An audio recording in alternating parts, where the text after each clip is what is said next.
In this video we're going to calculate a Laurent series. So let's have a look at the question. Calculate the Laurent series expansion for the following function about the given point C. So here's my point C that I'm expanding about. Here's my function valid for the given region. So we'll start off with the first one. So we're looking at question BI. Okay, so the first thing to start with is a graph. If you're not drawing graphs, you're going to make errors. So let's have a look. We have singularity at -1 and singularity at -3. So that's the first thing, is to locate your singularities. Okay, the next thing is to realize the point we're expanding about. So we're expanding about the point 1. We're looking for a series convergent in the annulus of radius 2 and radius 4. So from the point z equal to 1, radius 2 will take us to this singularity. So we have a circle, we have a circle of radius 1 about the point 1, and it has to be less than a circle of radius 4, which will take us to that singularity. Okay, we'll generally always pass through singularities. If not, well, we'll have a look at that at another time. Okay, so we're looking for a series that is convergent in this annulus. Okay, so I'm just going to sketch that out. We're looking for a power series representation. So let's just write down what we're trying to find. Keep this in mind. What we're trying to find is a power series for f of z that's convergent in the annulus.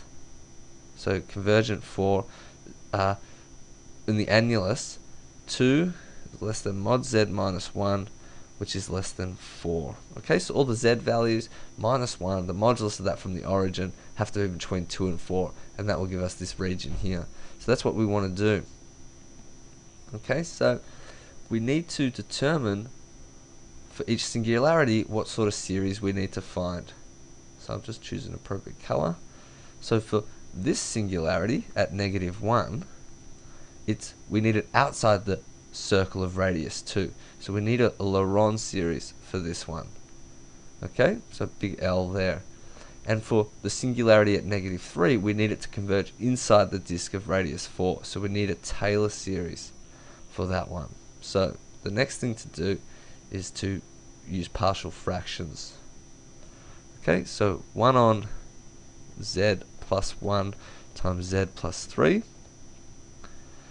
Okay, that is equal to some number a on z plus 1 plus some number b on z plus 3.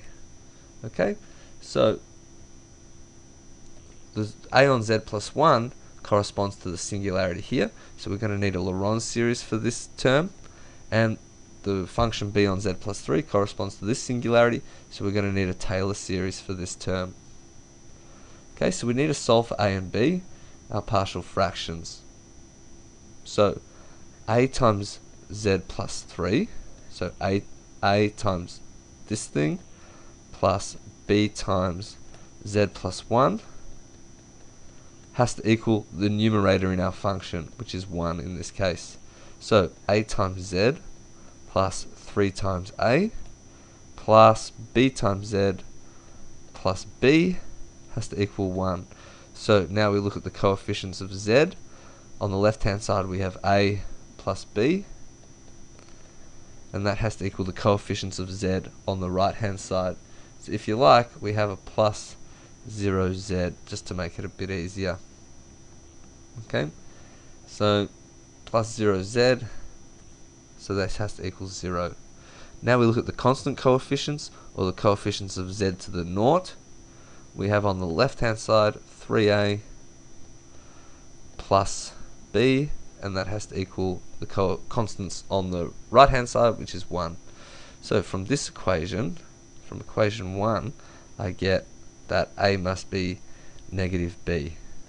Okay, so I sub that into equation 2, and I get, if a is equal to -b, -3b has plus b equal to 1, -2b is equal to 1, so b is equal to -1/2. Okay, if I got b equal to negative a half, a must equal positive a half. Okay, so now I've solved for this thing. So let's come over here and write it.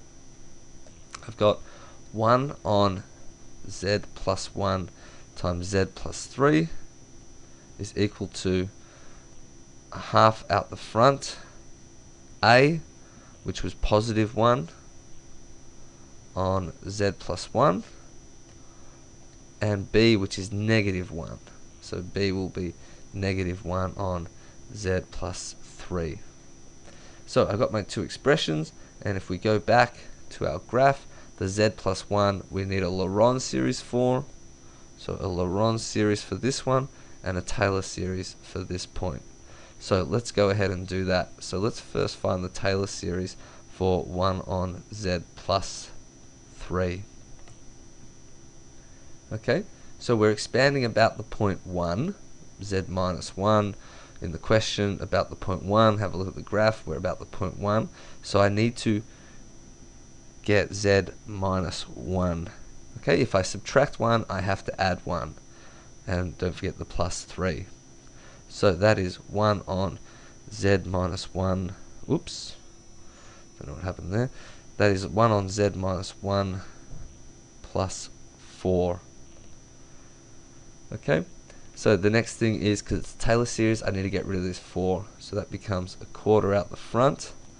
1 on 1 plus z minus 1 on 4. Just swapping around those two terms. And now I'm ready to write that in the summation. That is a quarter, n equals 0 to infinity, negative 1 to the n, z minus 1 to the n on 4 to the n. And whenever we write a power series, we have to write where it's convergent. And that's going to be for mod z minus 1, this term to the power of n, less than this number here, 4. Or you could look at the graph and realize it's a circle of radius 4. Okay, so that's the Taylor series. I've got this one now. Good. Done. Now we've got to find the Laurent series for this term. The Laurent series. Okay, so 1 on z plus 1 equals. So now I've got to expand about z minus 1 still, so it's going to be z minus 1. Don't forget to add 1 if I subtract 1, and I've still got a plus 1 here. So that becomes 1 on z minus 1 plus 2. Next thing is to take out the 1 on z minus 1. The reason for that is because we need to expand with z minus 1 in the denominator. So it becomes 1 on 1 plus 2 on z minus 1. Alright, now I can write this term, ready to write this term as a summation using the geometric series. So I haven't gone through that in great detail, and I expect you to be able to know that from the tutorials. N equals 0 to infinity, and then this becomes negative 1 to the n, because this is plus 2 to the n, because that's in the numerator, divided by z minus 1 to the n. And that simplifies. N equals 0 to infinity. I'll bring the z minus 1 in now. Negative 1 to the n, 2 to the n on z minus 1 to the n plus, n plus 1. Just clean that up a little, plus 1. Okay, and remember, whenever we write a series, we have to write for where it's convergent. That's going to be mod z minus 1. This thing is greater than this number 2. Again, you could just get that from the graph. Realize we have a circle of radius 2. Also, from the question, has to be greater than 2. Alright, so now I have my Laurent series here. So now I'm ready to write this out as my final answer. It's equal to a half times the Laurent series of 1 on z plus 1, which is over here. Okay, so I'll try to do it from memory. A half. N equals 0 to infinity. Negative 1 to the n, 2 to the n on z minus 1 to the n plus 1. And now it's minus a half. So just expanding out that bracket times the Taylor series, which is this thing. So I've got a quarter n equals 0 to infinity, negative 1 to the n, z minus 1 to the n on 4 to the n. Okay, I'll just clean it up and I'll write my final answer over here. So it's equal to a half n equals 0 to infinity, negative 1 to the n, 2 to the n on z minus 1 to the n plus 1, minus an eighth n equals 0 to infinity, negative 1 to the n, z minus 1 to the n on 4 to the n. Okay, so that is my overall expansion, and this thing converges for mod z minus 1 is greater than 2, and this thing converges for mod z minus 1 is less than 4, hence the whole thing will converge for this thing, this annulus, and that is the annulus we needed to find. Okay, so please leave me any comments if you have any questions or queries, and I will respond to them.